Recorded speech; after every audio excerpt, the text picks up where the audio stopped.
సాయంత్రమైంది.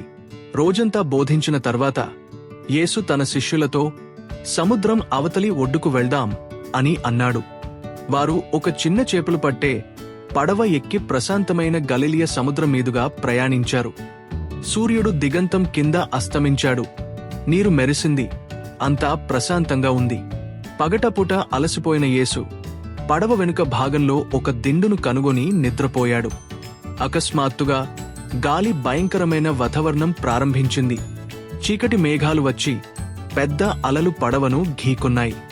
శిష్యులు విసిరివేయగలిగిన దానికంటే వేగంగా నీరు వచ్చింది. వారు మత్స్యకారులు, సముద్రానికి అలవాటు పడ్డారు. కాని ఈ తుఫాను భిన్నంగా ఉంది. హింసాత్మకమైనది మరియు భయంకరమైనది. భయాందోళనకు గురైన వారు యేసు వద్దకు పరుగెత్తుకుంటూ వచ్చి ఆయనను మేల్కొలిపారు. బోధకుడా, మనం మునిగిపోతామని నీకు పట్టదా? గందరగోళంలో యేసు ప్రశాంతంగా నిలబడ్డాడు. అతను అద్భుతమైన గాలిని మరియు దూసుకుపోతున్న అలలను చూస్తూ కేవలం 3 మాటలు మాట్లాడాడు.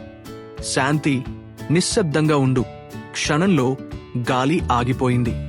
అలలు చదునుగా మారాయి. సముద్రం గాజులాగా నునుపుగా మారింది. యేసు తన శిష్యుల వైపు తిరిగేహు, నీవు ఎందుకు అంత భయపడుతున్నావు? నీకు ఇంకా విశ్వాసం లేదా? వారు ఒకరితో ఒకరు గుసగుసలాడుకున్నారు. ఈయన ఎవరు? గాలి మరియు అలలు కూడా ఆయనకు లోబడతాయి. ఆ రాత్రి వారు మరపురాని విషయం నేర్చుకున్నారు.